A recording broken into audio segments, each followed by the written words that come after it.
She's just a secretary. Kill her last so she can watch. The bullet punched through the windshield, and Staff Sergeant Rivera's head snapped back dead before he even heard the shot.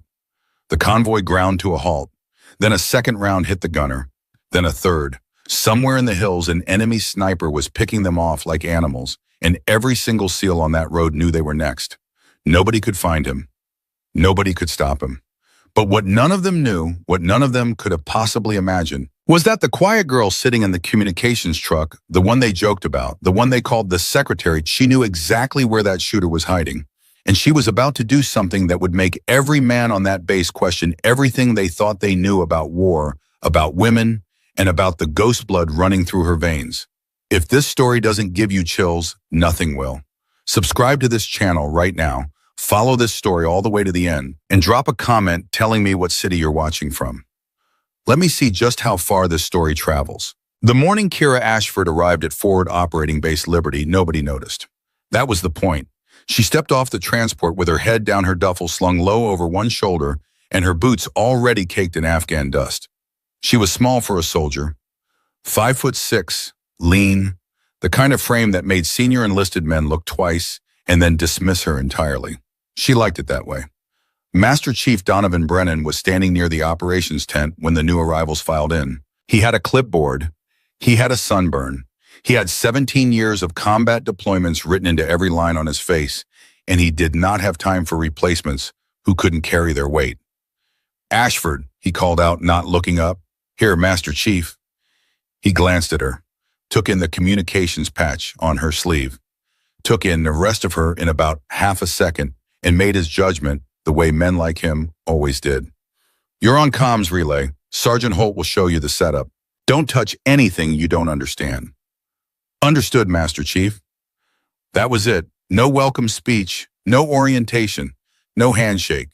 Kira picked up her bag and followed a stocky sergeant named Holt across the base to a plywood shack filled with radio equipment, tangled cables, and the lingering smell of cigarettes and stale coffee.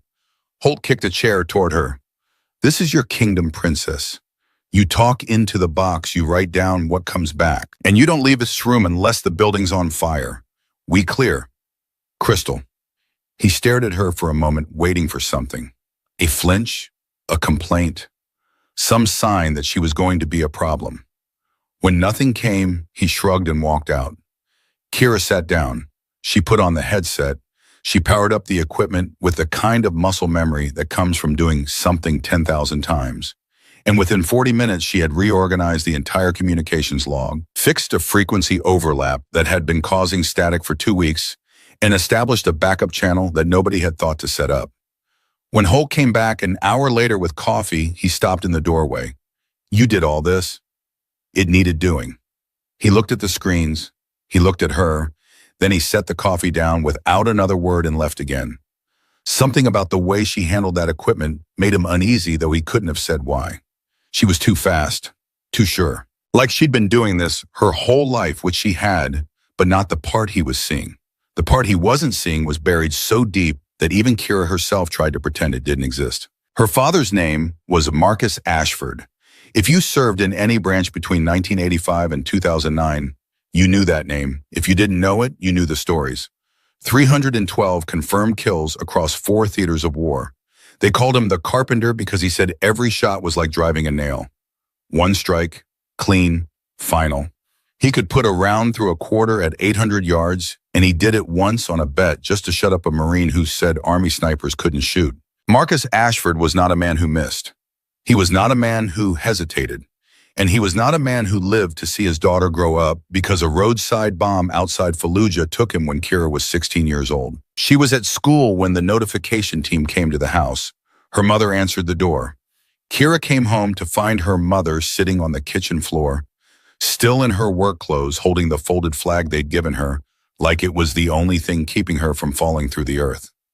Kira sat down next to her. She didn't cry. She couldn't.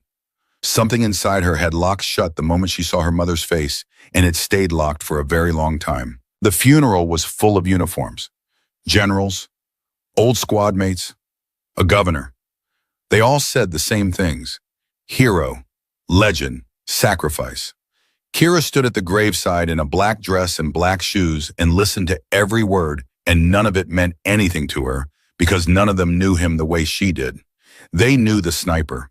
She knew the man who taught her to shoot her first rifle at age 9, standing behind her in the backyard with his hands over hers, whispering, "Breathe out slow, baby girl." The bullet goes where your breath goes. By 12, she could outshoot every boy at the local range. By 14, she was competing in regional marksmanship tournaments under a fake name because Marcus didn't want attention on his family. She won 3 of them. She placed second in the other 2, and both times Marcus told her he was prouder of the losses because she learned more from missing than from hitting. "Anybody can pull a trigger," he told her once cleaning his rifle at the kitchen table while her mother cooked dinner. "The hard part is knowing when not to." She remembered that. She remembered everything he ever said about shooting, about patience, about the weight of a life on the other end of a scope. She remembered because after he died, remembering was all she had. Her mother made her promise. It was 3 days after the funeral. They were in the kitchen again, the same kitchen where Marcus had cleaned his rifles and told his stories. And her mother looked at her with eyes that had aged 10 years and 72 hours. "Promise me, Kira. Promise you what? You will never pick up a rifle again. Not for sport, not for duty, not for anything. I already lost him. I will not lose you to the same thing that took your father." Kira wanted to argue. She wanted to say that the rifle didn't take her father, that a bomb did. That shooting was in her blood, the same way her eye color and her stubborn streak were in her blood. But her mother was shaking, and her mother was broken, and Kira was 16 years old, and she had just buried her hero, so she said the only thing she could say. "I promise, Mom." 7 years she kept that promise. 7 years she walked past firing ranges without stopping.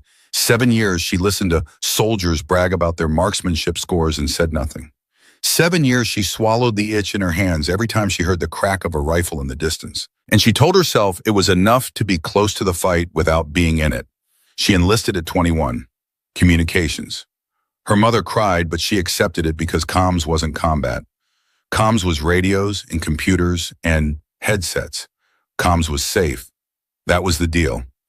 Kira would serve her country the way her father served his, but she would do it from behind a desk, behind a wall, behind anything that kept her away from a trigger. And it worked. For 3 deployments, it worked. She was good at comms. She was better than good. She had an instinct for signal patterns and frequency analysis that her instructors said was borderline savant. She could listen to enemy radio chatter and tell you within minutes how many fighters were talking, where they were positioned, and what they were planning. Her reports were so accurate that intelligence officers started requesting her by name. She was promoted twice. She was commended 4 times. She was exactly what the Army wanted her to be, and she was absolutely miserable. Because every night when the base went quiet and she was alone in her bunk, she could hear her father's voice. "The bullet goes where your breath goes." She never told anyone about Marcus. She never mentioned the tournaments. She never said a word about the fact that she could field strip, reassemble, and zero a bolt-action sniper rifle faster than any man on any base she'd ever been stationed at. That part of her was dead. She'd killed it herself, and she intended to keep it buried. FOB Liberty was supposed to be her last deployment. 4 months then home. She'd already started thinking about what came next. Maybe college, maybe a government job, something quiet, something her mother would be proud of. But the war had other plans. The first week was routine. She ran comms logged reports and kept her head down. The base was full, maybe 200 personnel, a mix of Army regulars and a SEAL team that operated out of a separate compound on the east side. The SEALs kept to themselves. They had their own chain of command, their own briefings, their own everything. They were polite enough when they crossed paths with the regular Army, but there was a wall there and everyone knew it. Duke Brennan ran the SEAL compound with the kind of quiet authority that doesn't need to raise its voice. He'd been in special operations for almost 2 decades. He'd lost count of the missions. He'd lost friends. He'd lost a marriage. What he hadn't lost was his ability to read people, and from the moment Kira Ashford walked onto his base, something about her nagged at him. He mentioned it to his senior chief, a block of granite named Tommy Voss, over dinner one night. The new comms girl. Voss didn't look up from his food. What about her? She walks wrong. She walks wrong. She walks like someone who's been trained to move through terrain. Head on a swivel, feet quiet. She scans rooms before she enters them. She positions herself near exits. That's not calm school behavior, Tommy. Voss chewed his rice. Maybe she's just cautious. Maybe. Brennan picked up his coffee from, or maybe there's something in her file that we should be reading. You want me to pull it? Not yet, just keep an eye on her. Voss kept an eye on her, so did Brennan. And so did a young SEAL named Petty Officer First Class Ryan Cole, who had noticed Kira for entirely different reasons. Cole was 28, square-jawed and good-looking in the way that young operators often are, and he made his first approach on Kira's fourth day. You're the new comms specialist. That's right. Cole, Ryan Cole, SEAL Team 4. Good for you. He blinked. That wasn't the usual response. I was just going to say, if you ever need anything from our side, I'm your guy. I need you to stop blocking the signal repeater you're leaning on. Cole looked down. He was in fact leaning on a signal repeater. He stepped aside. Kira adjusted a cable behind it without looking at him. Thanks, she said and went back to work. Cole walked back to the SEAL compound trying to figure out what just happened. He told his buddy, a breacher named Diaz, about the exchange. Diaz laughed. She shut you down in 4 seconds. That might be a record. She didn't shut me down. She just wasn't interested in talking. Brother, that's the definition of shutting you down.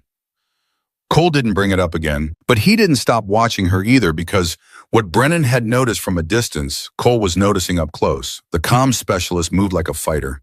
She carried herself like someone who knew things she wasn't supposed to know. And twice when the firing range lit up on the other side of the base, Cole saw her stop, close her eyes, and tilt her head like she was listening to music no one else could hear. 2 weeks passed. Kira fell into the rhythm of phobe liberty, the way she fell into every deployment. Work, eat, sleep, repeat. She intercepted enemy communications, imploded coordinates and flagged anomalies, and did everything she was paid to do, and she did it better than anyone expected. Then the intelligence briefing changed everything. It was a Tuesday, 1600 hours. The operations tent was full. Brennan was there with his full team. The Army company commander, a captain named Torres, was running the brief. There was a map on the wall, and Kira was called in because the mission required a forward communications relay, and that meant someone from her section had to go outside the wire. Torres pointed to a valley on the map. This is the route. The convoy runs through here, drops supplies at Firebase Delta, and returns. Standard escort. 2 armored Humvees, 1 supply truck, 1 MR-8 for the SEAL element. Kira looked at the map. Her blood went cold. She knew that valley. Not from any briefing, not from any intelligence report. She knew it because her father had written about it. In the journal she found after he died, Marcus Ashford described that exact terrain in detail. He called it a coffin. He said any sniper worth his salt could set up on the eastern ridge, use the natural rock formations as cover, and pick off an entire column before anyone could identify his position.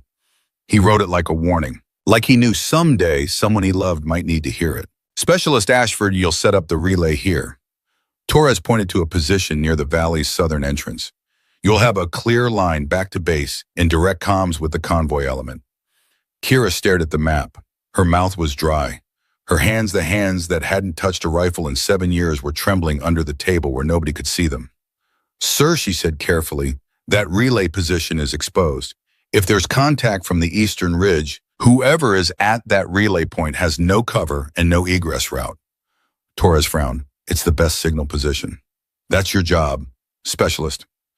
Yes, sir, I understand. I'm just noting that the terrain on the eastern ridge provides elevated sight lines to the entire valley floor. If this convoy takes fire, the relay position will be one of the first targets. Brennan, who had been leaning against a tent pole with his arms crossed, lifted his head. He looked at Kira the way a hawk looks at something moving in the grass. How do you know the sight lines from the eastern ridge, specialist? Every eye in the tent turned to her. Kira felt the weight of them all. She felt the weight of 7 years of silence pressing down on her chest like a boot. Topographical analysis, Master Chief. It's part of my communications training. Identifying signal vulnerabilities often requires understanding line-of-sight terrain features. It was a good answer. It was a practiced answer. It was also in every way that mattered a lie. Brennan held her gaze for 3 full seconds. Then he nodded, slow and deliberate. Captain Torres, she's right about the exposure. Let's adjust the relay position 50 meters south behind the rock outcrop. That gives her signal coverage and hard cover."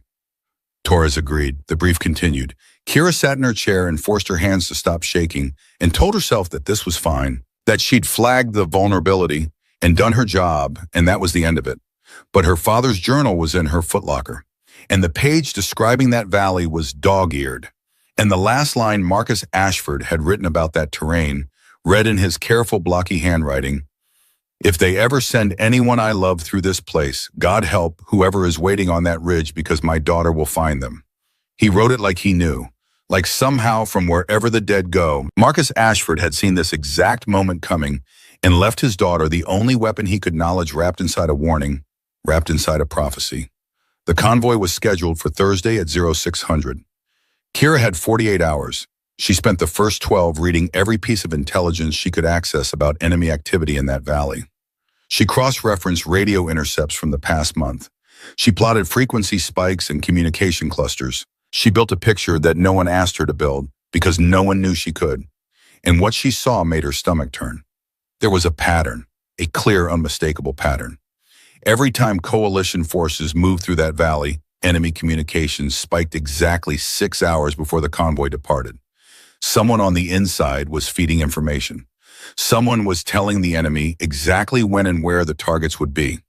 Kira sat alone in her plywood shack at 2 in the morning, staring at the data on her screen, and she knew with absolute certainty that the Thursday convoy was rolling into a kill zone.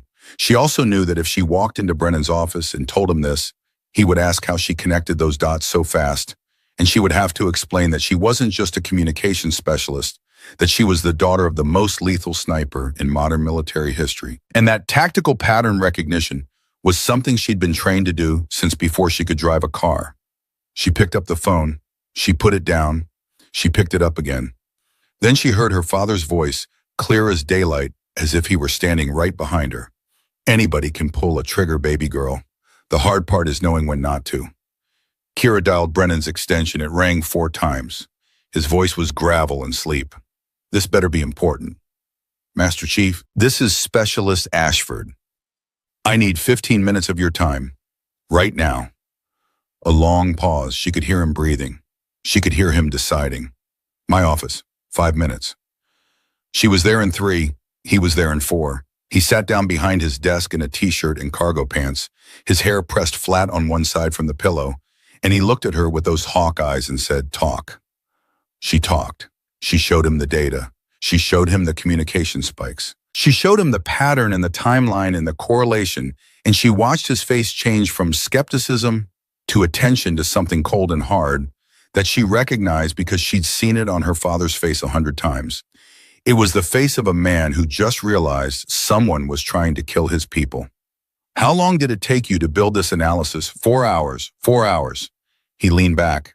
"My intelligence section has been looking at this area for 3 weeks. You built a more complete threat picture in 4 hours than they did in 3 weeks. I had access to the raw signal data, Master Chief. Sometimes the picture is clearer when you're closer to the source." He studied her. The silence stretched out between them like a wire being pulled tight. "Who are you, Ashford?" "I'm a communications specialist, Master Chief." "No, who are you really?" Her heart was hammering. Her hands were steady. That was her father's gift. The ability to be terrified on the inside and absolutely still on the outside. "I'm someone who doesn't want to see that convoy die in a valley on Thursday morning." Brennan looked at her for a long time. Then he picked up his phone and called Tommy Voss. Then he called Captain Torres. Then he started making plans, and Kira stood in his office and watched a man she'd known for 2 weeks do exactly what her father would have done. Take the warning, trust the source, and prepare for a fight. But neither of them knew yet just how bad that fight was going to be. Neither of them knew that the enemy sniper waiting on that ridge had been planning this ambush for 2 months. And neither of them knew that in 48 hours, Kira Ashford was going to break the only promise she'd ever made to her mother and become the thing she'd spent 7 years running from. The clock was ticking. The valley was waiting. And somewhere in the mountains, a man with a rifle was counting the hours until the Americans came rolling in right where he wanted them. 41 hours before the convoy rolled out, Kira couldn't sleep. She lay in her bunk staring at the plywood ceiling, listening to the bass breathe around her, generators humming, boots on gravel somewhere in the distance. The occasional burst of laughter from the SEAL compound. Normal sounds, safe sounds, but nothing felt safe anymore because every time she closed her eyes, she saw that valley. And every time she saw that valley, she saw the kill zones her father had mapped in his journal.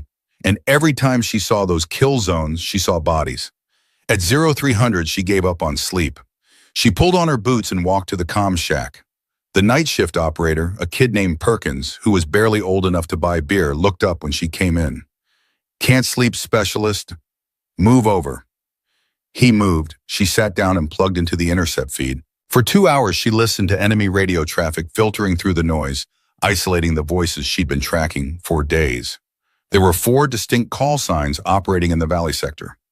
4 cells. She'd identified 3 of them. The 4th was new. The 4th was disciplined. Short transmissions. Encrypted bursts. Professional. At 0515, the 4th call sign transmitted a single phrase that made Kira's blood freeze. "The carpenter's table is set."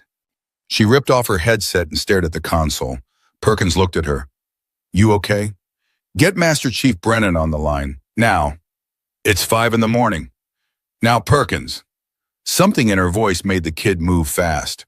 Brennan answered on the second ring, already awake, because men like him never really sleep on deployment. "Ashford, what do you have?" "They use the word carpenter, Master Chief." Silence on the line. Dead silence. "Say that again." "4th cell, the one I flagged 2 days ago. They transmitted, 'The carpenter's table is set.' They're using my father's call sign." She hadn't meant to say it like that. She hadn't meant to say "my father" at all. The words came out before she could catch them, ripped from somewhere deep in her chest by a fear she couldn't control. And once they were out, they hung in the air between them like smoke. Brennan's voice dropped low. "Your father's call sign. Marcus Ashford, Master Sergeant. Sniper Section 75th Ranger Regiment. They called him the Carpenter. 312 confirmed kills. He's been dead for 7 years, and somehow the enemy is using his name as an operational code word for this ambush." Another silence. Longer this time. She could hear Brennan processing, recalibrating, rebuilding his entire understanding of who she was. "You're Marcus Ashford's daughter." "Yes, Master Chief." "The Marcus Ashford. There's only one. And you've been sitting in my comm shack for 3 weeks, and you didn't think that was information I needed. It wasn't relevant until now. Specialist, everything about you just became relevant. My office, 10 minutes. Bring everything you have." She brought everything.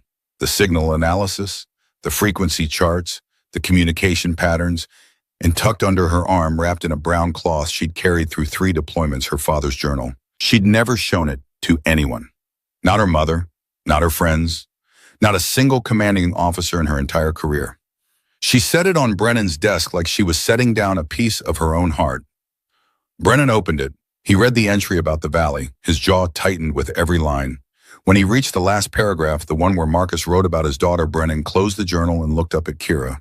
And for the first time since she'd arrived at FOB Liberty, she saw something in his eyes that wasn't suspicion or authority. It was recognition. "He knew you'd end up here." "My father knew a lot of things. Can you do what he did?" The question hit her like a round to the chest. She opened her mouth. Nothing came out. She closed it. She tried again. "I promised my mother I would never pick up a rifle again." Brennan leaned forward. "That's not what I asked you. I asked if you can do what he did." Kira looked at the journal on his desk. She looked at her father's handwriting, the careful block letters of a man who measured everything twice before committing. She felt the itch in her hands, the one she'd been fighting for 7 years, the phantom weight of a stock against her shoulder, the ghost pressure of a trigger under her finger. Yes. One word, one syllable, and it changed everything. Brennan picked up his phone and called Tommy Voss. Then he called Captain Torres. Then he called a meeting that wasn't on any official schedule, in a room that wasn't on any official map. At 0637, men sat around a folding table in the back of the SEAL compound, and Kira stood in front of them, the only woman, the only non-SEAL, the only person in the room whose hands were shaking. Voss spoke first. "Master Chief, with respect, she's a comms specialist. She's Marcus Ashford's daughter." The room went quiet. Every head turned. Ryan Cole, who was sitting in his back with his arms crossed, dropped his arms. Diaz, the breacher, sat up straight. A sniper named Patterson, who had been cleaning his fingernails with a knife, stopped mid-stroke. "The Marcus Ashford," Patterson said. "How many times are people going to ask that?" Kira said. Patterson stared at her. "Ma'am, I have a poster of your father in my workshop at home. He's the reason I became a sniper." "Then you know what he was capable of." "I know what he was capable of. What are you capable of?" Kira met his eyes. Patterson was 6'2", 220 pounds of muscle and training and ego. He had 47 confirmed kills of his own.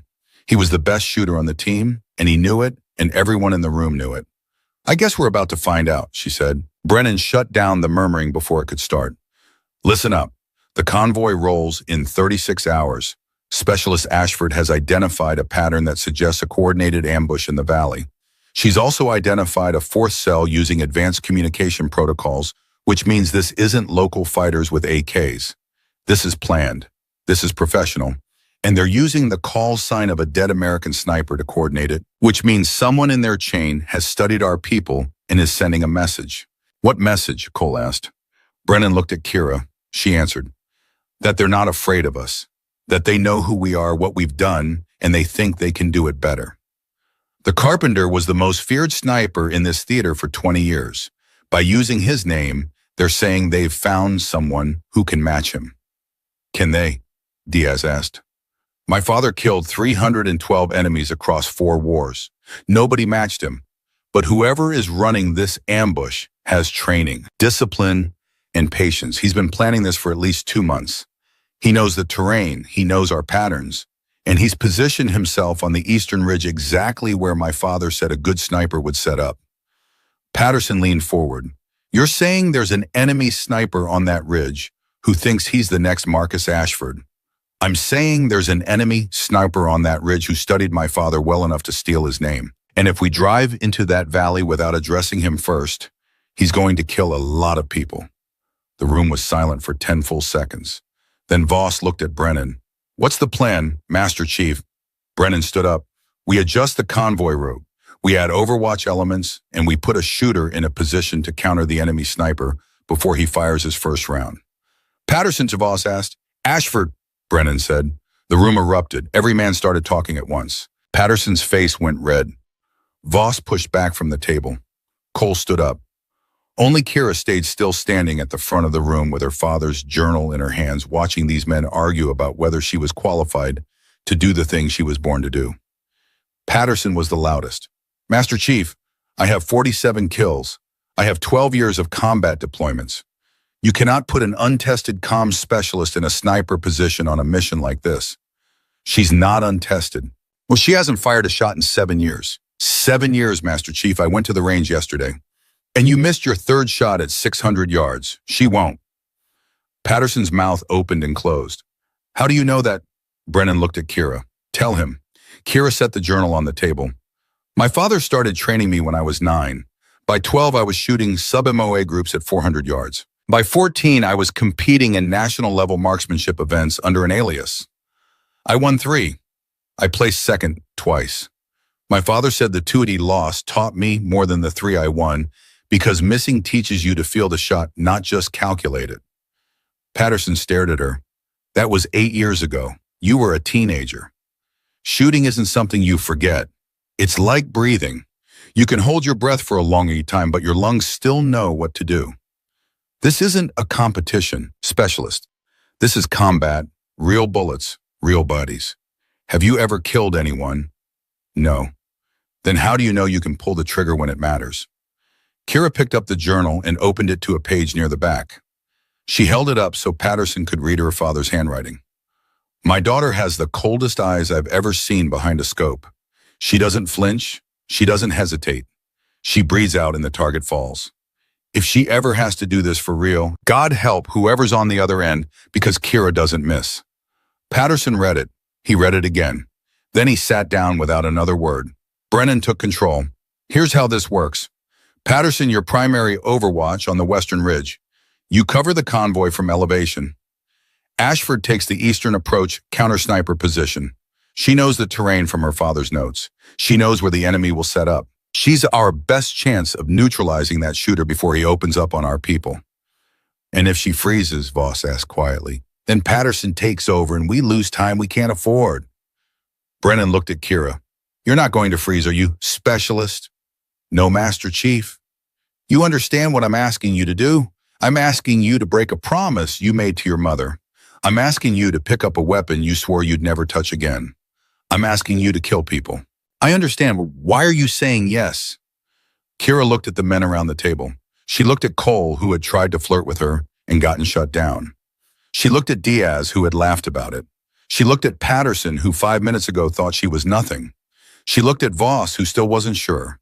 And she looked at Brennan, who was giving her the same steady gaze her father used to give her before a competition. Because my father didn't train me to hide. He trained me to protect. And if I sit in that comm shack and listen to these men die, when I could have stopped it, I won't be breaking one promise.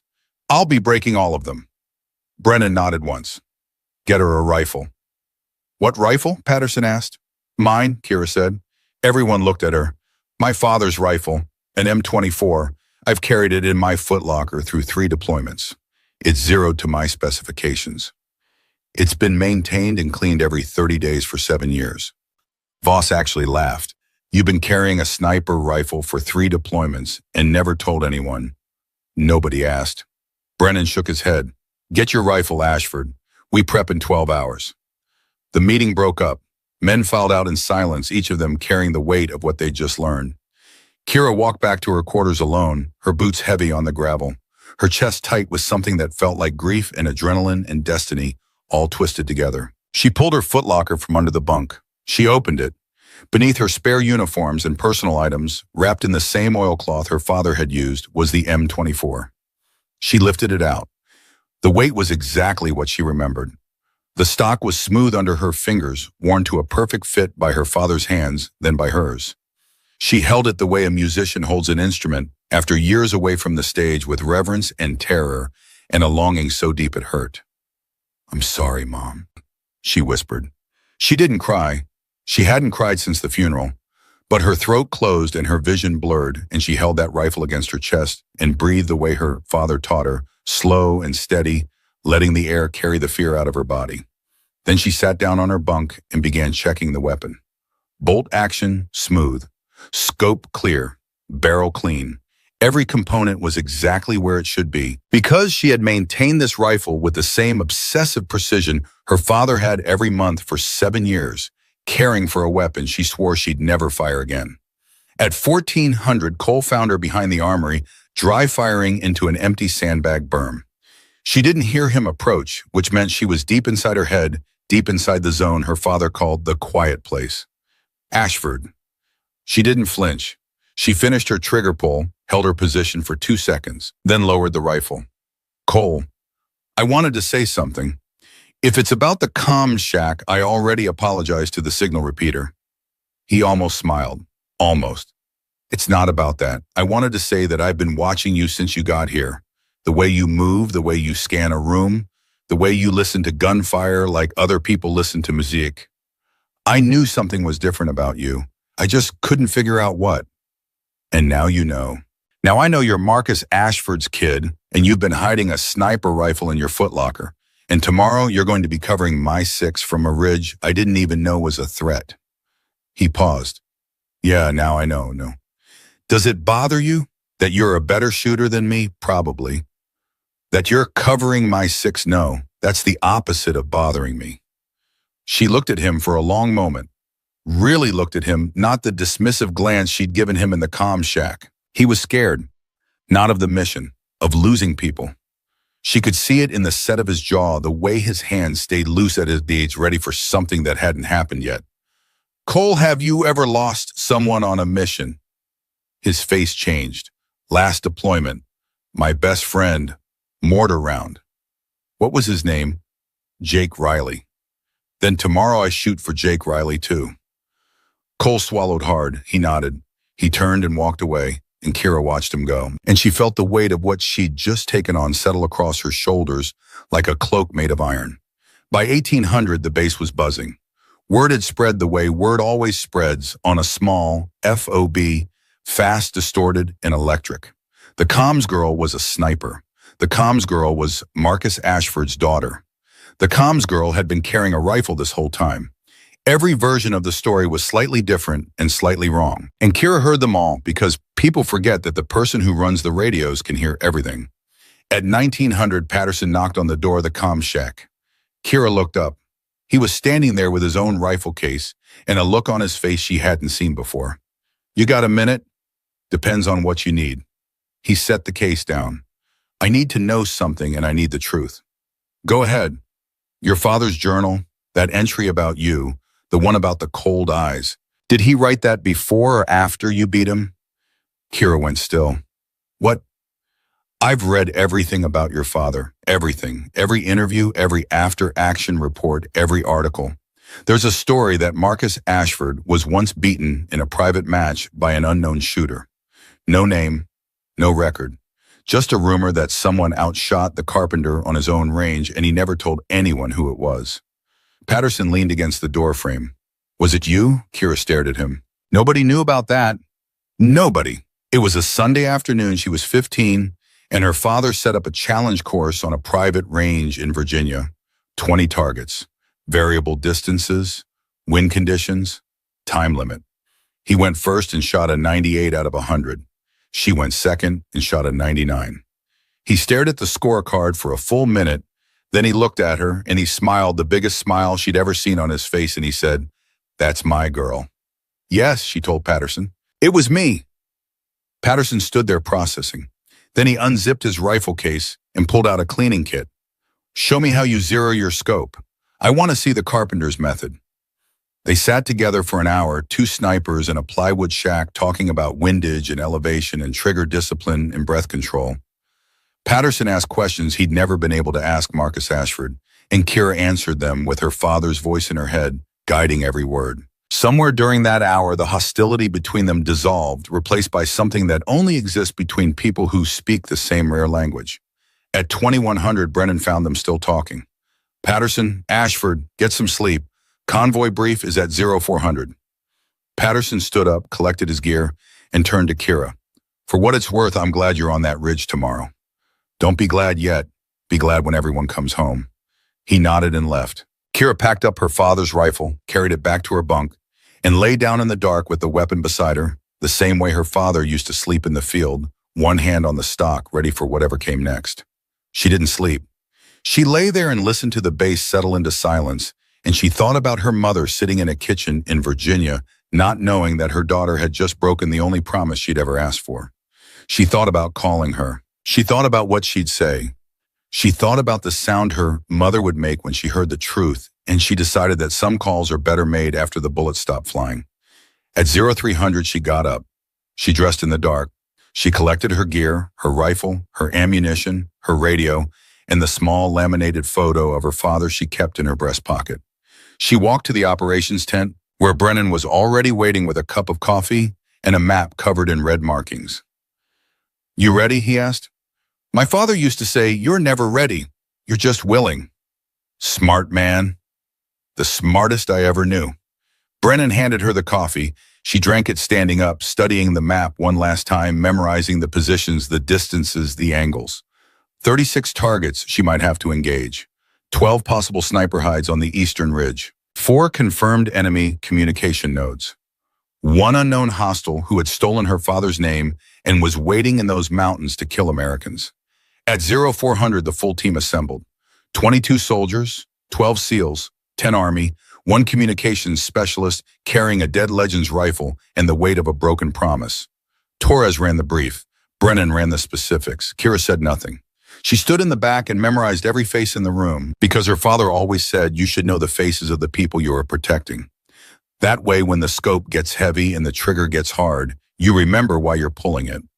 At 0530, the convoy engine started. At 0545, Kira loaded her rifle chambered around and felt something she hadn't felt in 7 years. She felt complete. At 0600, the convoy rolled through the gate of FOB Liberty, and Kira felt every heartbeat in her throat. She was in the back of the last Humvee, wedged between her radio equipment and her father's rifle, watching the base shrink behind them through the rear window. Cole was driving. Diaz was in the passenger seat. Neither of them spoke. The only sound was the engine and the crunch of tires on gravel and the low static hiss of the radio channel that Kira had set to the enemy's fourth cell frequency. They were listening. She knew they were listening, somewhere in those mountains. The man who called himself the Carpenter was watching them leave the wire, counting vehicles, counting heads, calculating the kill. Comms check. Brennan's voice came through the radio from the lead MRAP. All elements sound off. One by one, the vehicles responded. Kira keyed her handset last. Relay 6 comms are green. All frequencies active. No enemy traffic on primary channels. Copy Relay 6. Stay sharp. Stay sharp. Her father used to say that too. But he'd follow it with a grin and add, but not too sharp. Sharp people cut themselves. She could almost hear him laughing. The convoy moved east along the main supply route for 40 minutes without incident. The sun came up hard and fast the way it always did in this part of the world, like someone had flipped a switch. Kira monitored 3 frequencies simultaneously, her ears trained on every pop and crackle of static, waiting for the signal she knew was coming. At 0642, she heard it, a single burst transmission on the 4th cell frequency, 2 seconds long, encrypted. But she recognized the cadence, the same operator she'd been tracking for days. He was close, within 5 kilometers, and he was transmitting to someone even closer. Warhorse Actual, this is Relay 6, she said, keeping her voice level. I have activity on the 4th cell, single burst 2 seconds encrypted. Bearing suggests transmitter is within 5 clicks northeast. Brennan responded immediately. Copy. Can you triangulate? Negative with 1 receiver. I need the relay station active to triangulate. That means I need to be in position. How long until we reach your drop point? 12 minutes. Patterson, you copy. Patterson's voice came from the Western Overwatch vehicle already splitting off from the main convoy. Copy Actual. I'm 15 minutes from my hide. I'll be set before she is. Ashford, the moment you're in position, I want to fix on that transmitter. Understood. 12 minutes. Kira used every one of them. She checked her rifle a final time. She loaded 5 rounds into the internal magazine, each one placed with a precision that was almost surgical. She adjusted her scope settings based on the elevation data from her father's journal. She calculated wind speed from the movement of dust around the vehicle. She did all of this the way she'd done it 1,000 times as a teenager, mechanically, automatically, the way her hands remembered even when her conscious mind tried to resist. Cole glanced at her in the rearview mirror. He watched her load that rifle the way a concert pianist watches another musician warm up with recognition and a quiet kind of awe. You look like you've done that before, he said. Once or twice. Once or twice, right. At 0654, the Humvee stopped at the base of a rocky slope. This was her drop point. Kira grabbed her rifle, her radio pack, and a small bag of supplies. She opened the door. Ashford, Cole said. She paused. Come back! That's the plan. She was out of the vehicle and moving before he could say anything else. She climbed the slope the way her father had taught her, low and fast, using the terrain for cover, placing her feet on rock instead of loose ground to avoid leaving tracks. In 9 minutes, she was in position, tucked behind a natural rock formation that gave her a clear view of the valley floor below and the eastern ridge across the gap. She set up the relay antenna first. Comms was still her primary job, and the convoy needed her signal link to coordinate with base. Within 3 minutes, the relay was active green lights across the board-clean connection back to Phobe Liberty. Then she unpacked the rifle. She laid it across the rock in front of her, settled into a prone position, and pressed her cheek against the stock. The wood was warm from the sun. It smelled like gun oil and something else, something older. Her father. After all these years, the stock still carried a trace of him sweat and aftershave, and the indefinable scent of a man who spent his life in the field. I'm here, Dad, she whispered. She put her eye to the scope and began scanning the eastern ridge. Warhorse Actual Relay 6 is in position. Relay is active. Beginning counter-sniper scan of the eastern ridge. Copy Relay 6, Patterson status. In position Actual. Western ridge is clear. I have eyes on the convoy route. All elements. The convoy enters the valley in 8 minutes. Stay frosty. 8 minutes. Kira swept the ridge systematically, section by section, the way Marcus had drilled into her since childhood. Don't rush. Don't skip. Every rock, every shadow, every fold in the terrain. A sniper hides where the eye doesn't want to look in the boring places. The obvious places, the places so plain that your brain skips right over them. 6 minutes, nothing. 5 minutes, nothing. 4 minutes. Her hands were steady. Her breathing was controlled. 1 breath every 4 seconds. In through the nose, out through the mouth. The bullet goes where your breath goes. 3 minutes. She caught something. Not movement, not a glint. A shape. A shape that was almost right but not quite a rock, that was slightly too round, slightly too smooth, slightly too perfect. She adjusted her scope. Magnification up. Focus tight. It was a ghillie hood. Someone had covered themselves in local vegetation and rock-colored fabric and positioned themselves behind a low wall of stacked stones on the eastern ridge. They were good. They were very good. A lesser observer would have missed them entirely. But Kira wasn't a lesser observer. She was the carpenter's daughter. Warhorse Actual Relay 6. I have a possible hostile Eastern Ridge grid reference. Echo 794261. Single individual in a concealed sniper position. He's dug in. He's been here a while. Brennan's voice came back tight and controlled. Can you confirm weapon? Kira adjusted her scope again. She could see the tip of a barrel protruding 2 inches from under the ghillie cover. Long barrel, bolt action. A real sniper rifle, not an AK or an RPG. Confirmed, bolt action rifle. He's set up for long-range precision fire on the valley floor. He has a direct line to the convoy road. Patterson, can you see him? Patterson's voice was strained. Negative actual. He's on the opposite ridge from me. I don't have an angle. Ashford's the only one with a shot. Ashford ranged to target, Kira calculated. She didn't need a rangefinder. Her father had taught her to estimate distance using reference points, terrain features, and the size of known objects in the scope. It was an old skill, a sniper's skill, the kind of thing they don't teach in communication school. 640 yards. Wind, crosswind, left to right. 8 miles per hour. Gusting to 12. Can you make that shot? She closed her eyes. 640 yards. Crosswind, a target she could barely see. A rifle she hadn't fired in 7 years. And 22 lives, depending on her answer. Yes. Rules of engagement require hostile action or confirmed hostile intent. He hasn't fired yet. He will the moment the convoy enters his kill zone. That's 3 minutes from now. I know the math, Ashford. I need him to show intent. Master Chief, if he shows intent, someone in that convoy dies. That's how snipers work. You don't see intent until you see the bullet.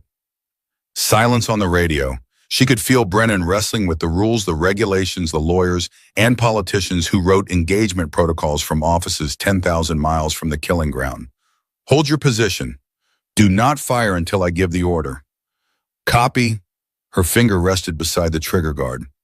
Not on it, beside it, waiting. At 0702, the lead MRAP entered the valley. Kira watched through her scope as the convoy rolled forward, painfully slow, painfully exposed. She split her attention between the enemy, sniper on the ridge, and the vehicles below. Her radio crackled with routine check-ins from the convoy elements. Normal voices, calm voices, men who didn't know that a killer was watching them through crosshairs at that exact moment. At 0704, the enemy sniper moved. It was subtle, a shift of weight, an adjustment of the rifle barrel. He was tracking the lead vehicle, following it through his scope, matching its speed with a slow, patient rotation. He was getting ready. Warhorse Actual, he's tracking the lead vehicle. He's preparing to fire. Hold. Master Chief, he is going to shoot. Hold, Ashford. Her heart was slamming against her ribs. Every instinct in her body was screaming at her to pull the trigger. Every lesson her father ever taught her was pointing at this moment, this second, this breath.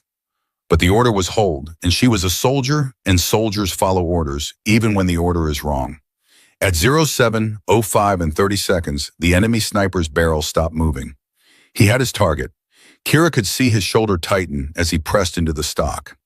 She could see his breathing change, slowing down the same way hers did before a shot. He was in the quiet place. He was ready. He's about to fire, she said, and her voice broke for the first time. Warhorse Actual, this is Relay 6, requesting weapons free. He is going to kill someone in the next 5 seconds. 2 seconds of silence that lasted a lifetime. Weapons free. Kira exhaled. The crosshairs settled on the enemy sniper's upper body. She couldn't see his face.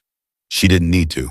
She saw the shape of him, the silhouette of a man about to take a life. And she placed the reticle exactly where her father had taught her, center mass just below the line, where his neck met his shoulders. She squeezed the trigger. The M24 bucked against her shoulder like an old friend shaking her hand. The round crossed 640 yards in less than a second. The enemy sniper's body jerked once hard and then went still. "Target down," she said. Her voice was flat, empty, like the words had come from somewhere outside her body. "Confirm kill," Brennan said. She looked through the scope. The man wasn't moving. The rifle had fallen from his hands. A dark stain was spreading across the rocks beneath him. "Confirmed. Target is neutralized." Good. Brennan never finished the word, because at that exact moment, the valley exploded. Not one shooter, not two. The entire eastern ridge lit up with muzzle flashes. RPGs streaked down toward the convoy. Automatic weapons fire poured from positions that hadn't been on any intelligence report, any scan, any analysis. The enemy sniper on the ridge wasn't alone. He was the spotter. He was the signal. When he died, the rest of them opened up, either triggered by his death or on a timer that coincided with it. "Contact, contact, all elements. We are under fire." The radio erupted with voices, screaming, gunfire, explosions. The lead MRAP took an RPG on the front quarter and slewed sideways, blocking the road. The second vehicle slammed into it. The supply truck braked hard and the driver's side window shattered inward as bullets raked across the cab. Kira's world narrowed to the scope in front of her. She worked the bolt. The spent casing flew. A new round chambered. She found the nearest muzzle flash on the ridge, a fighter standing behind a rock with an RPG on his shoulder aiming at the stalled convoy below. Breathe out. Squeeze. The fighter dropped backward, the RPG tumbling from his hands and clattering down the slope unfired. "Target 2 down," she said into the radio, but nobody was listening. The channel was chaos. She worked the bolt again. Found the next threat, a machine gunner pouring fire into the convoy from behind a low wall 200 yards from the first kill. She adjusted for distance, adjusted for wind, which had shifted. Her father's voice was in her head, calm, steady, guiding her the way he had when she was 12 years old, and the target was a paper silhouette instead of a human being. "Lead the wind, baby girl. Let the bullet find its own way home." She fired. The machine gunner's head snapped to the side and he collapsed over his weapon. 30 seconds had passed since her first shot.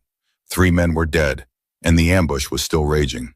"Relay 6, this is Warhorse, actual. Where are they? I need positions." Kira did something that no one expected. She did both jobs at the same time. She keyed her radio with her left hand while keeping her right hand on the rifle scanning through the scope, and she began calling out enemy positions with the precision of a trained forward observer. "Eastern Ridge, 200 meters north of my first target, 4 fighters with automatic weapons behind a rock line. 300 meters north RPG team, 2 men. 450 meters, second sniper position. Single shooter elevated, partially concealed. Patterson, can you engage? I have the 4-man position. Engaging." Patterson's rifle cracked from the western ridge. One of the 4 fighters fell, then another. The other 2 scrambled for cover. Kira was already on the second sniper, 450 yards, elevated. Wind had shifted again, now gusting from the right. She adjusted 2 clicks on her scope. She controlled her breathing. The enemy sniper was firing at the convoy, working his bolt with the smooth rhythm of someone who had done this many times before. She put the crosshair on his chest and fired. The round hit him in the shoulder. He spun, fell sideways, and his rifle clattered away. Not a kill, a wound.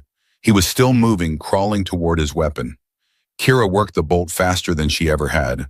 Chambered, aimed, fired. He stopped moving. 4. Relay 6, this is Cole. We're pinned at the second vehicle. We have 2 wounded. I need that RPG team taken out now. Kira swung the rifle north. The RPG team was 300 meters away, loading a second round. 1 man held the launcher while the other fed the rocket into the tube. They were working fast, practiced, efficient. In 4 seconds, they would fire, and the rocket would hit the vehicle where Cole and Diaz were trapped. She didn't have 4 seconds of calculation. She had 2 seconds of instinct. She fired at the man holding the launcher. He dropped. The launcher fell. The second man grabbed for it. She worked the bolt chambered and fired again. The second man crumpled beside the first. 5 and 6, she said. RPG team neutralized. Cole, you're clear on the north side. Copy. Thank you, Relay 6. 6 men dead in 4 minutes, and Kira Ashford's hands were still steady. But the ambush wasn't over. More fighters were pouring onto the ridge from concealed positions, further back positions that hadn't fired in the initial volley. Reserves held back for exactly this moment. The enemy commander, whoever he was, had planned for the possibility that his front line would fall. He had depth. He had numbers.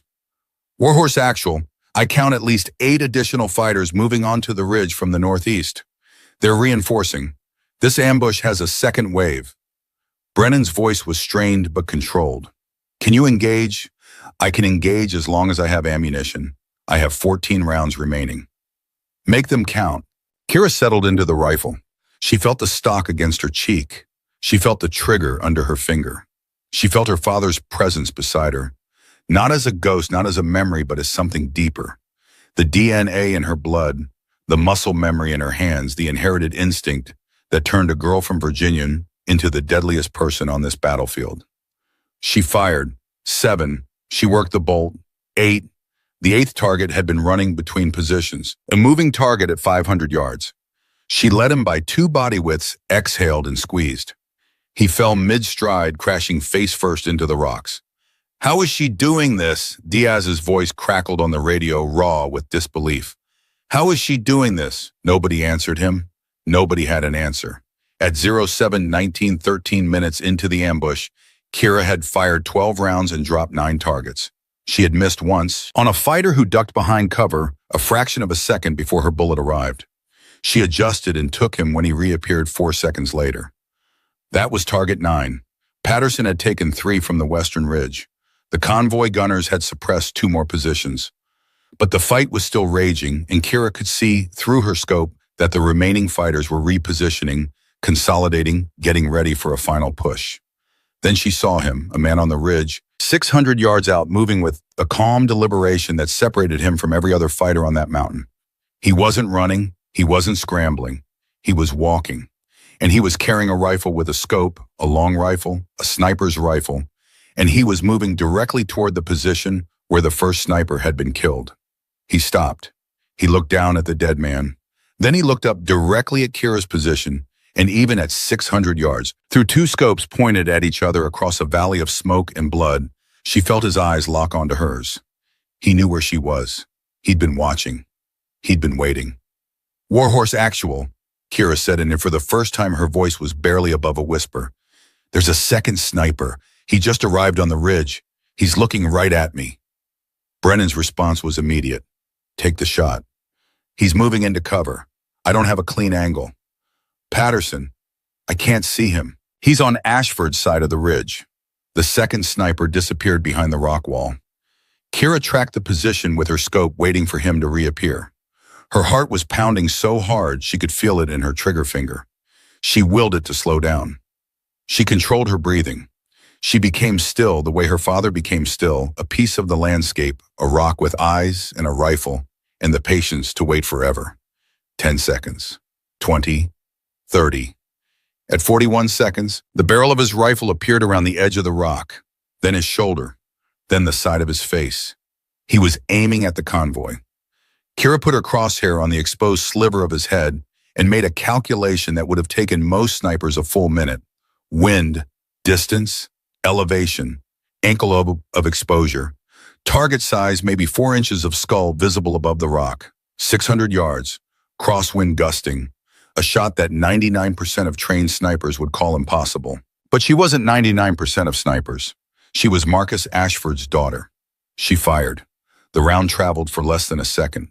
It hit the second sniper exactly where she'd aimed, and he fell behind the rock wall and did not reappear. 10, she said. The radio went silent. Not the silence of communication failure. The silence of 22 people who had just witnessed something they couldn't explain. Then Brennan's voice, quiet and steady. All elements cease fire. I say again, cease fire. The ridge is clear. Kira lifted her face from the scope. She looked at the valley below. The convoy was battered but intact. Smoke rose from the lead MRAP. IAP men were moving between vehicles, treating wounded, securing positions. She could see Cole pulling a soldier from the second Humvee. She could see Diaz setting up a security perimeter. She looked at her rifle. She looked at her hands.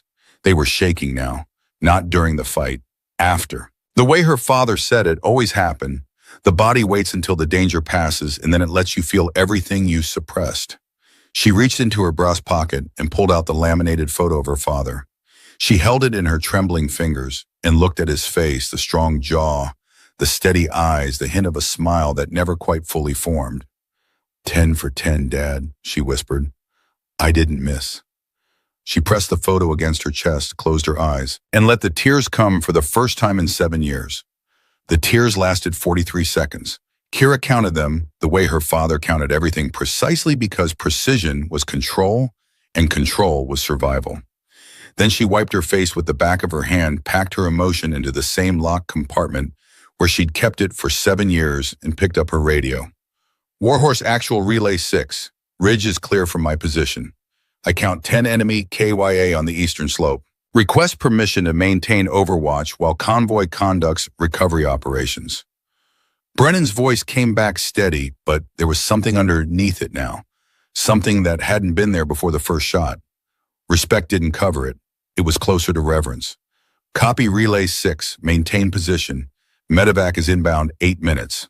Good work, Ashford. Good work. 2 words. She wanted to laugh. She wanted to scream. She wanted to call her mother and say, I'm sorry, and I'm alive. And I just killed 10 men, and I don't know if that makes me a hero or a monster. Instead, she settled back behind her rifle and watched the convoy through her scope, protecting them the way her father had protected his people for 24 years, silently from a distance with nothing between her and the enemy, but glass and patience. At 0741, the medevac helicopter touched down.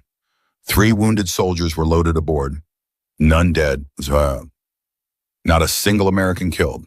The RPG that would have hit Cole's vehicle never launched because Kira put 2 rounds into the team before they could fire.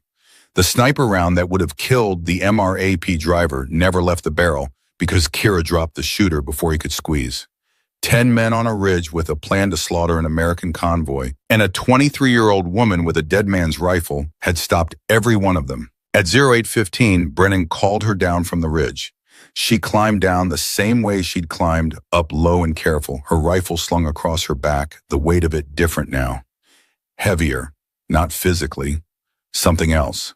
The weight of what she'd done with it, the lives she'd taken, the lives she'd saved. That weight would never come off. Her father had carried it for 24 years. Now it was hers. Cole was waiting at the bottom of the slope. He was covered in dust and someone else's blood. There was a cut above his left eye that he hadn't bothered to treat. He looked at her the way people look at things that they don't fully understand, with wide eyes and a slightly open mouth, and the expression of someone whose entire framework for reality has just been rearranged. 10 targets, he said. Yes. In 18 minutes. 17 minutes and 41 seconds. But who's counting? He stared at her. Then he did something she didn't expect. He stepped forward and wrapped his arms around her, pulled her into a hug so tight she could feel his heart hammering against her chest through both their body armor. He held her for 5 seconds, and she let him because she needed it more than she would ever admit. Jake Riley says thank you, he whispered. She squeezed his arm once. He let go. Neither of them spoke about it again. The convoy limped back to FOB Liberty at 0930. The lead MRAP had to be towed. The supply truck had 47 bullet holes in it, but was still running because the engine block had held. Every soldier who rolled out that gate at 0600 rolled back through it alive. Battered, shaken, bleeding, but alive. Kira walked through the gate last. She was carrying her rifle in her right hand and her radio pack in her left, and she was walking the way she always walked, head down, quiet, invisible. Except she wasn't invisible anymore. Every person on that base was watching her. Every eye tracked her from the gate to the operations tent, and the silence that followed her was the loudest thing she'd ever heard. Brennan was waiting inside the operations tent. So was Voss. So was Torres. So was Patterson. They were standing around the map table with expressions that ranged from stunned to something that looked almost like fear. "Sit down, Ashford," Brennan said. She sat. She placed the rifle across her knees. She noticed her hands were steady again. The shaking had stopped somewhere on the ride back, replaced by a numbness that spread from her fingertips to her elbows like Novocaine. "Walk us through it," Torres said. "Every shot." She walked them through it. Every shot, every calculation, every adjustment. She described the wind changes, the distance corrections, the split-second decisions. She spoke in the flat clinical language of a technical debrief, stripping the emotion out of it, the way you strip copper wire, pulling away the insulation to expose the raw metal underneath. When she finished, the room was silent for a long time. Patterson broke it. "Shot number 10, the second sniper, 4 inches of exposed target at 600 yards in a gusting crosswind. I want you to tell me how you made that shot." "I didn't calculate it." "What do you mean you didn't calculate it?" "I mean there wasn't time for a full calculation. I had less than 2 seconds of exposure. So I felt it." Patterson leaned forward. "You felt it." "My father called it ghost shooting. When you fired enough rounds when the rifle is part of your body, you stop calculating and start knowing. The bullet goes where your breath goes. I breathed out and the bullet went where it needed to go." Patterson sat back in his chair. He looked at Brennan, he looked at Voss, then he looked back at Kira. "I've been a sniper for 12 years. I have never once made a shot like that. Not on the range, not in combat, not ever. And you made it after 7 years of not firing a weapon. Some things you don't forget. That's not memory, Ashford. That's something else." Brennan stood up. "All right, debrief is over. Ashford, you need to eat, hydrate, and get checked by medical. Torres, I want the after-action report on my desk by 1600.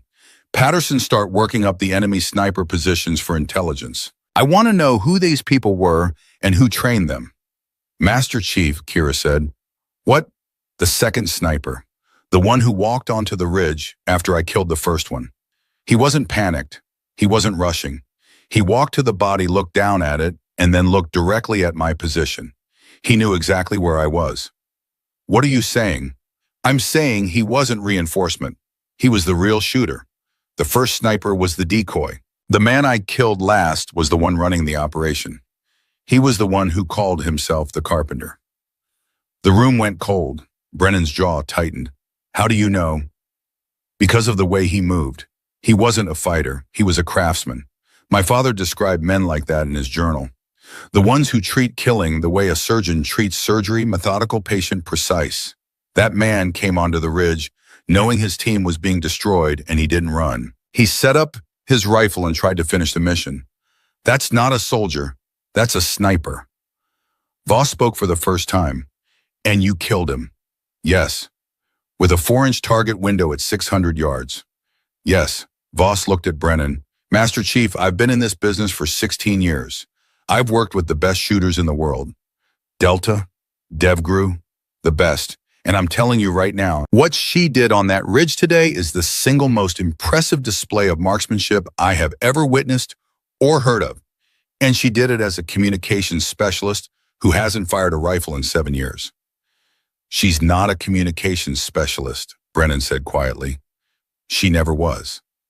Kira looked up at him. There was no argument in her eyes, no denial. He was right, and they both knew it. At 1100 word reached the base commander.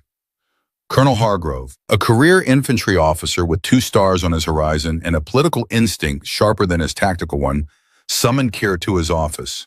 She walked in still wearing her dusty fatigues, still carrying the numbness in her hands, still smelling like gunpowder and sweat. Hargrove was sitting behind a desk that was too clean for a combat zone. He had a file open in front of him. Her file, and next to it another file older, thicker, with a name on the tab that made Kira's stomach clench. Marcus Ashford. "Sit down, specialist." She sat. "I've been reading about your father. Remarkable career, remarkable man." "Yes, sir. And now I'm reading about you. 10 confirmed kills in 18 minutes during a convoy ambush. Counter-sniper operations. Forward observation. Communications relay. All performed simultaneously by a single E4 communications specialist." "Yes, sir." Hargrove closed both files. He folded his hands on the desk and looked at her with the kind of measured evaluation that senior officers use when they're deciding whether someone is an asset or a liability. Here's my problem. Specialist. You are not qualified, trained, or authorized to serve in a sniper capacity. You are a communications specialist. You were assigned to a relay position, not a combat firing position. What you did today, regardless of the outcome, represents a significant deviation from your assigned duties and your authorized role. Sir, I was given weapons free by Master Chief Brennan under rules of engagement. The convoy was under imminent threat. I responded to that threat with the skills available to me. Skills that are not in your military record. Skills that nobody in your chain of command knew you possessed. Skills that you deliberately concealed for the duration of your service. Kira felt the heat rise in her chest. I didn't conceal anything, sir. I'm a communications specialist. That's what I was trained to do by the United States Army. What I learned before I enlisted is my personal history. Your personal history just killed 10 enemy combatants. My personal history just saved 22 American lives. Hargrove's eyes narrowed. He wasn't used to being challenged by specialists. He wasn't used to being wrong either, but he was wrong, and Kira could see that he knew it. The problem wasn't what she'd done. The problem was that what she'd done made his intelligence section look incompetent, his planning look inadequate, and his command look unprepared. She'd exposed every failure in the system by succeeding outside of it. I'm opening an investigation, he said, into the circumstances of your weapons deployment, your concealment of relevant skills and equipment, and your deviation from assigned duties. Understood, sir.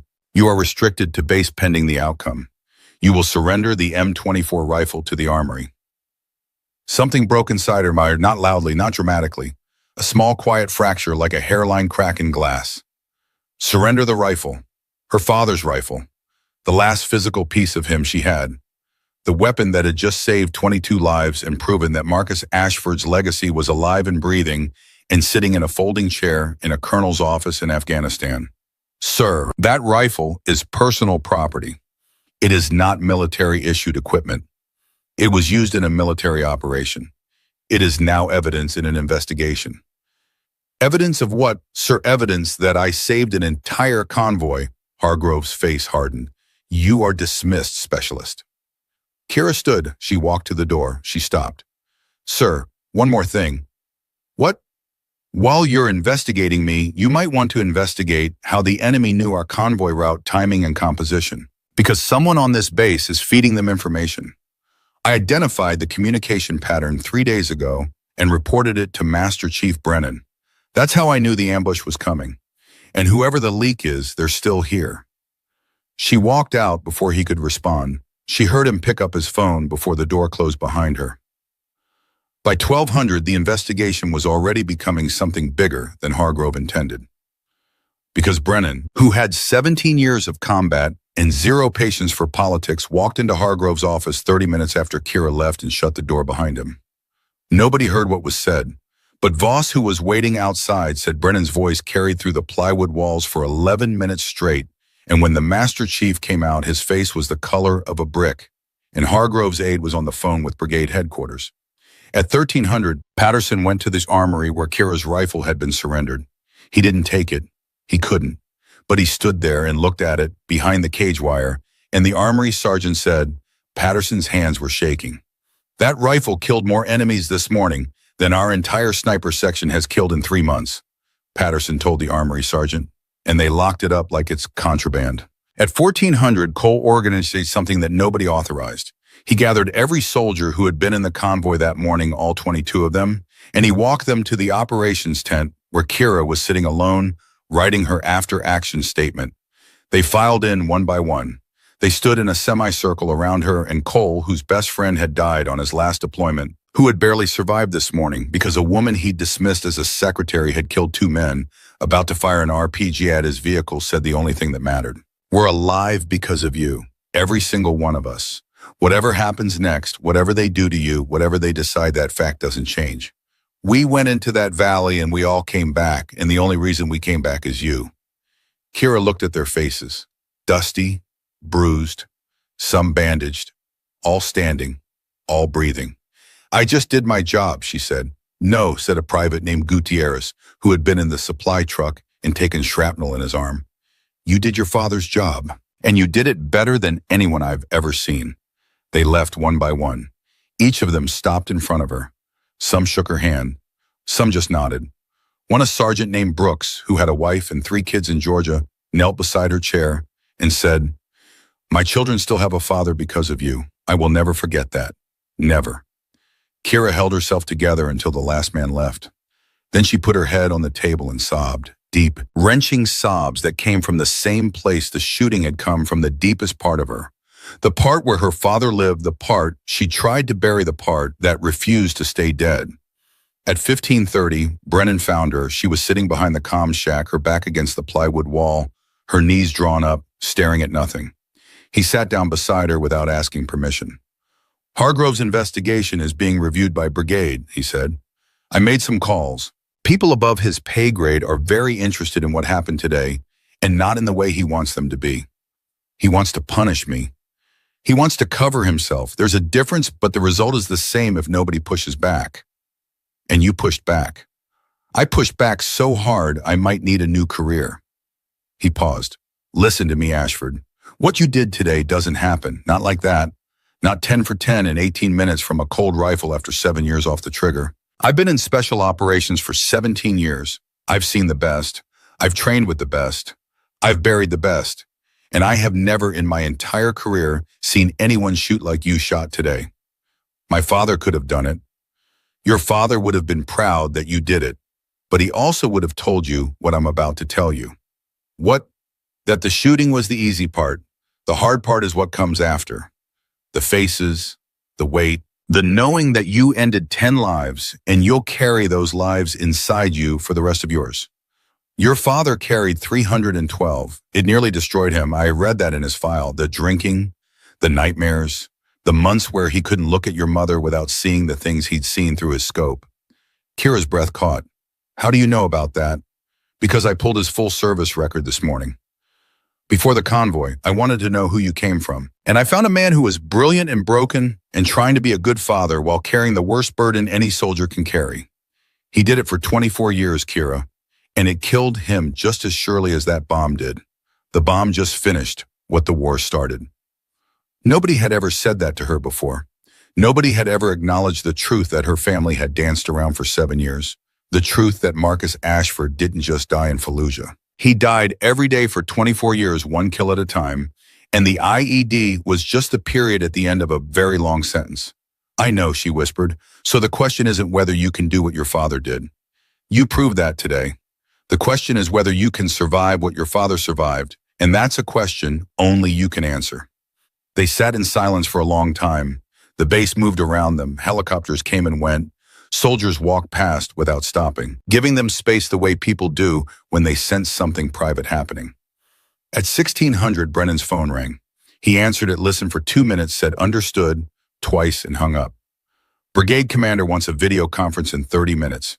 You, me, Hargrove, and a colonel from JSOC who flew in from Bagram this morning specifically because of what happened today. JSOC Joint Special Operations Command is involved. When a communications specialist drops 10 targets in 18 minutes using a personal weapon that belonged to the most legendary sniper in modern military history, JSOC gets involved. They've been looking for shooters like you for a long time, Ashford. A very long time. I'm not a JSOC operator. I'm an E4 with a radio and a broken promise. You were an E4 with a radio this morning. What you are now is something else entirely. And the people on that video call are going to tell you exactly what that something else is." Brennan stood up and offered her his hand. She took it.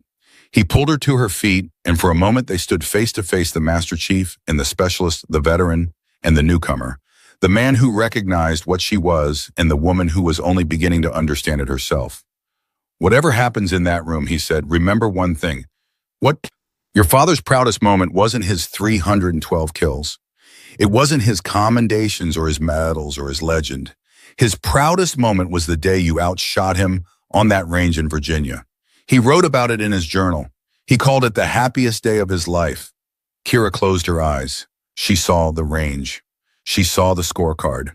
She saw her father's face, the biggest smile she'd ever seen, and she heard his voice clear as the Afghan sky above her.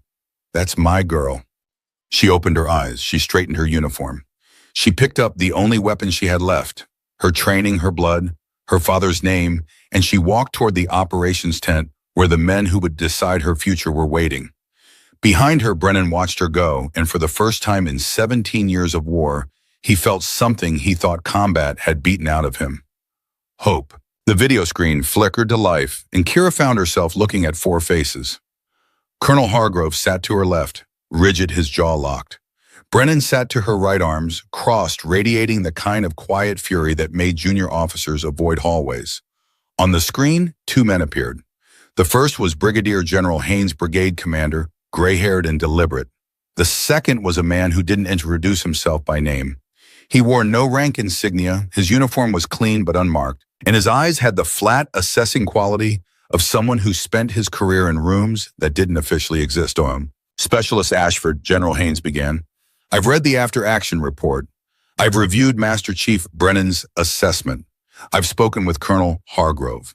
And I've just finished reading your father's service record for the third time today. Before we proceed, I want to hear it from you. In your own words, why did you conceal your background? Kira sat straight. Her hands rested on her knees, steady. I didn't conceal it, sir. I chose not to volunteer it. My mother asked me to never pick up a rifle again after my father was killed. I honored that promise for 7 years. My enlistment as a communications specialist was legitimate. My training was legitimate. My service record is clean. I didn't lie on any form. I didn't falsify any document. I simply didn't mention that my father taught me to shoot before he taught me to ride a bike. The unnamed man spoke for the first time. His voice was low, precise, the voice of someone who chose every word, the way a sniper chose every shot. Specialist, I'm going to ask you a direct question, and I need a direct answer. Did you bring your father's rifle on deployment with the intention of using it? No, sir. Then why bring it? Kira paused. She felt the answer forming in her chest, rising through her throat, and she let it come because the truth was the only weapon she had left. Because it's the last piece of my father I have. His clothes are gone. His medals are in a box in my mother's attic. His friends stopped visiting after the first year. But his rifle is still here. It still smells like him.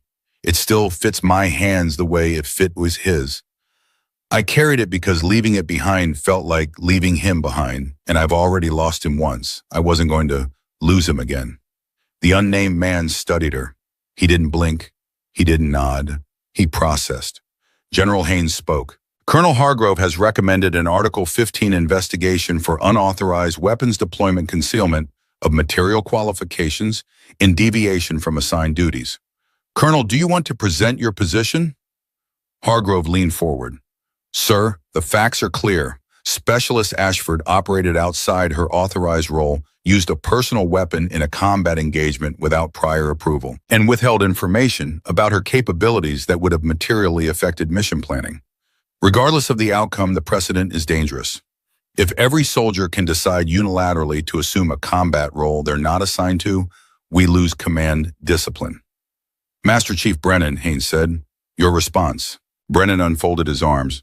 Sir, I authorize Specialist Ashford's weapons employment under rules of engagement. I made that decision based on her intelligence analysis, which identified a threat that our organic intelligence section missed for 3 weeks. I placed her in a counter-sniper role because she was the most qualified person available for that position, and I would make the same decision again tomorrow. The convoy is alive because of that decision. If Colonel Hargrove wants to investigate someone for deviating from protocol, he can start with me. Hargrove's face reddened. Master Chief, you don't have the authority to reassign Army personnel to SEAL combat positions. I had the authority to save 22 lives, Colonel, and I used it. The unnamed man raised one hand. Both of them stopped talking immediately, which told Kira everything she needed to know about who held the real power in this conversation. Specialist Ashford, I'm going to tell you something that isn't in any report. The sniper you killed last, the one who walked onto the ridge, we've been tracking him for 14 months. His name was Fareed Kassar, former Iraqi Republican Guard trained by the Soviets in the 1980s and responsible for the deaths of 11 coalition soldiers across 3 provinces. He was a ghost. We couldn't find him. We couldn't fix him.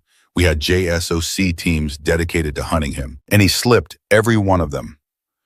You killed him with one shot at 600 yards through a 4-inch window in a gusting crosswind after 7 years without firing a weapon. The room went silent. Kira felt the blood drain from her face. 11 soldiers, she said. 11, including 2 snipers from the 75th Ranger Regiment, your father's regiment. The words hit her like a physical blow. Her father's regiment. The man she killed had been hunting men from her father's unit. The man who stole her father's call sign had been killing her father's brothers. And she had ended him with her father's rifle on the terrain her father had mapped, using the skills her father had given her. The coincidence was so precise, so surgical, that it didn't feel like coincidence at all. It felt like something else, something that Kira didn't have a word for and wasn't sure she believed in, but felt in her bones the way she felt a shot before she took it. General Haynes, the unnamed man said, I'm recommending that all disciplinary proceedings against Specialist Ashford be dropped immediately. Furthermore, I'm requesting her transfer to a JSOC assessment program effective within 72 hours. The specifics will be handled through my office. Hargrove opened his mouth. Sir, with all due respect, Colonel, your convoy survived because this woman did something extraordinary. Your investigation is noted. It is also concluded. Do we understand each other? Hargrove closed his mouth. He nodded once. He did not look at Kira. The screen went dark. Haynes and the unnamed man disappeared. The room was quiet. Hargrove stood up, collected his papers, and walked out without a word. The door closed behind him, and Brennan exhaled like he'd been holding his breath for an hour. JSOC, Kira said. JSOC. They want me to be a sniper. They want you to be what you already are, Kira. They just want to make it official. She stared at the blank screen. Her reflection stared back. A dusty woman in wrinkled fatigues with her father's eyes and her mother's dream and a decision sitting in front of her that would define the rest of her life. I need to make a phone call first, she said. Brennan nodded. He stood up. He walked to the door. Then he stopped the way he always stopped because Donovan Brennan never left a room without saying the thing that needed to be said. Your father would want you to call her. He'd also want you to go. He left. Kira sat alone in the empty room for 7 minutes. Then she walked to the communication shack, sat down at her station for the last time, and dialed a number in Virginia. It rang 3 times. Her mother answered the way she always answered, with Kira's name, because caller ID showed the overseas prefix, and only one person called her from that prefix. Kira. Hi, Mom. Are you okay? You sound different. I'm okay. I'm safe. Everyone is safe. What happened?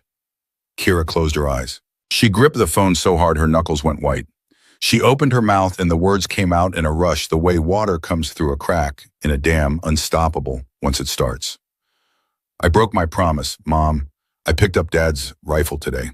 There was an ambush and people were going to die, and I picked it up and I used it and I saved them. All of them. 22 people. I saved them because Dad taught me how, and I'm sorry. And I know you asked me not to, and I know I promised, and I'm sorry. Silence on the line. Long, terrible silence. Kira could hear her mother breathing.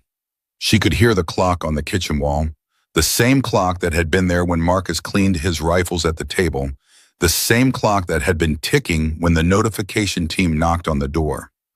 How many, her mother asked. How many what? How many people did you save? 22. Another pause. When her mother spoke again, her voice was different. Not angry, not broken. Something else. Something Kira had never heard from her before. Your father called me the night before his last deployment.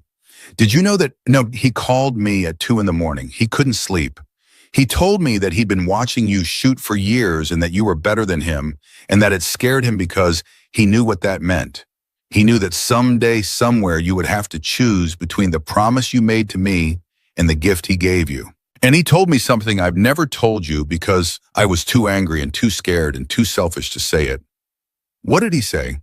He said, when that day comes, don't be angry at her. Be proud because our daughter doesn't miss, and every person she saves is a person who goes home to their family the way I should have gone home to mine. Kira's chest collapsed. The sob that came out of her wasn't sound. It was 7 years of silence breaking apart all at once. 7 years of held breath. 7 years of a locked door finally smashing open. She cried into the phone, and her mother cried with her 3,000 miles apart, connected by a dead man's words and a living woman's courage. "I'm proud of you, baby," her mother said through tears. "I'm so proud of you. I'm sorry I broke the promise. You didn't break it. You kept the one that mattered more."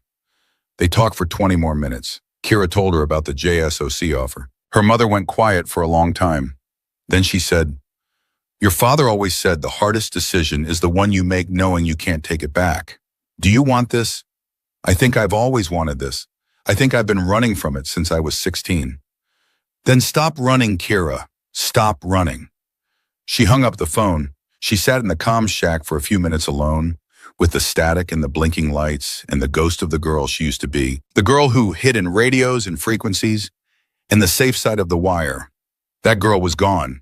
She died on a ridge in Afghanistan, and something harder and truer had taken her place.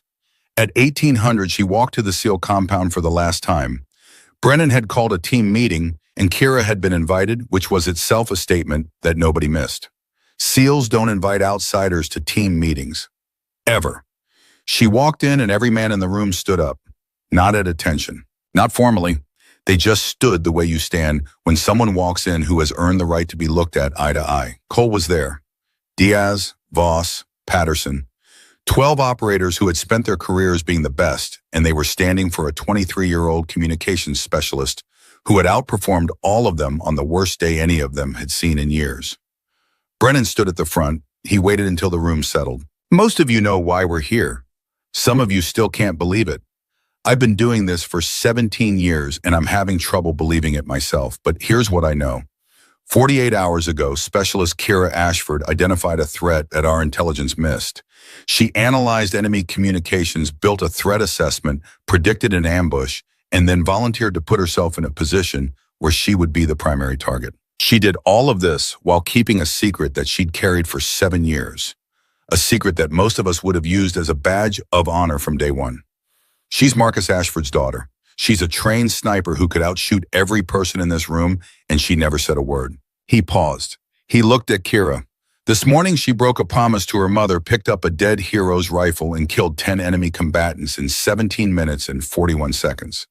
She neutralized a high-value target that JSOC has been hunting for 14 months. She saved every life in that convoy. And when it was over, she packed up her gear, walked back to base, and sat down at her radio like nothing happened. Because that's who she is. Quiet, professional, lethal. Exactly like her father." Patterson stepped forward. He was holding something. A small wooden box, roughly made the kind of things soldiers build in their downtime with scraps and tools borrowed from the maintenance shop. He opened it. Inside, nestled on a piece of black cloth, was a single spent brass casing. "This is the casing from your 10th round," Patterson said. "The shot that killed Kasser. I went up to the ridge after the engagement and recovered it. I thought you should have it." He held out the box to him. Kira took it. The brass was still slightly discolored from the heat of firing. She held it in her palm and felt its weight impossibly small for something that had ended a 14-month manhunt and changed her life forever. "Thank you," she said, and she meant it for more than the casing. Diaz spoke next. "For what it's worth, I'm sorry I laughed when Cole said you shut him down. Turns out you shut down a lot more than Cole." The room laughed, Cole included. Even Kira smiled, the first real smile she'd given anyone on this base since she arrived. Voss, who had doubted her from the first briefing, walked up to her and extended his hand. She shook it. His grip was firm, and when he spoke, his voice was rough, with something that might have been emotion, though Tommy Voss would have denied it to his grave. "You earned your place in this room, Ashford. Don't let anyone ever tell you otherwise." One by one they came to her. 12 SEALs. 12 handshakes. 12 men who had been trained to be the best in the world, acknowledging that the best among them that day had been a woman they'd overlooked, underestimated, and dismissed. Cole was last. He stood in front of her and didn't shake her hand. He reached into his pocket and pulled out a worn metal bracelet, the kind soldiers wear with a fallen comrade's name engraved on it. He turned it so she could read the inscription. P.O.2 Jake Riley, K.I.A., Helmand Province. "I told you I'd never forget what you did," he said. "Jake's been on my wrist for 2 years. I'm not taking him off. But I want you to know that every time I look at his name, I'll think about the woman who made sure nobody else's name got added to my collection today. Kira touched the bracelet with her fingertip. She nodded. Words weren't enough, and they both knew on it. At 2000, Brennan walked her back to her quarters. The base was quiet. The sky was enormous and filled with stars that didn't care about wars or promises or the weight of a sniper's legacy. The JSOC assessment starts in 72 hours, Brennan said. They're sending transport from Bagram. I know. It won't be easy. It'll be the hardest thing you've ever done. Harder than today. I know that too. But you're going. Yes. He stopped walking. She stopped with him. They stood in the darkness between two buildings, two soldiers at the end of a day that had changed both of their lives. I want to tell you something, Brennan said. Something I haven't told anyone. Okay. I knew your father. Kira's breath stopped. Fallujah 2009. I was running a joint operation with the 75th. Your father was our overwatch. 3 days on a rooftop, just me and him and a spotter named Garcia. We talk the way you talk when you're lying on concrete for 72 hours with nothing to do but wait. He talked about you. A lot. He showed me a picture. You were maybe 14, 15. You were at a shooting range holding a trophy, and he was standing behind you with this enormous grin. I remember that picture. He told me you were the best natural shooter he'd ever seen. Better than him. Better than anyone. He said it like it was the most important fact in the world. More important than any mission, any target, any war. His daughter could outshoot God, and that was the only legacy he cared about. Kira couldn't speak. She pressed her hand over her mouth and breathed through her fingers and felt the world tilt sideways. He died 2 weeks later, Brennan said. I was in the convoy behind his. I heard the explosion. I was one of the first people to reach the vehicle, and I carried him, Kira. I carried your father to the medevac helicopter, and I held his hand, and the last thing he said, the very last words Marcus Ashford ever spoke, were, "Tell my girl I'm proud." The night swallowed her cry. She bent forward at the waist like she'd been punched, and Brennan caught her, held her up, kept her standing the way he'd kept 100 soldiers standing over 17 years of war. I never found you, he said. I looked. After the funeral, I tried to find the family, but you'd moved and your mother changed numbers, and I lost the trail. Then 3 weeks ago, a communications specialist walked onto my base, and I looked at her face and I saw Marcus Ashford looking back at me. And I knew. I knew before I pulled the file. I knew before the ambush. I knew before any of it. I've been carrying your father's last words for 7 years, waiting to deliver them. He let her go. She stood on her own. She wiped her face. She looked at him with her father's eyes steady, now clear, the eyes of a woman who had finally received the message she'd been waiting her whole life to hear. He's proud of you, Kira. He was proud of you then. He'd be proud of you now. And wherever he is, whatever comes after this, Marcus Ashford is watching his daughter, and he's smiling that big, stupid grin, and he's saying what he always said. Kira finished the sentence. She said it out loud, her voice breaking, but sure breaking, but strong breaking, but undefeated. That's my girl. She went to her bunk. She lay down in the dark with a spent brass casing in one hand and her father's photo in the other. She didn't sleep. She didn't need to. She was done running. She was done hiding. She was done being the girl who promised to stay small so the people she loved wouldn't worry. In 72 hours, she would board a helicopter to Bagram. She would enter a program designed for the most elite warriors in the American military. She would pick up her father's rifle one more time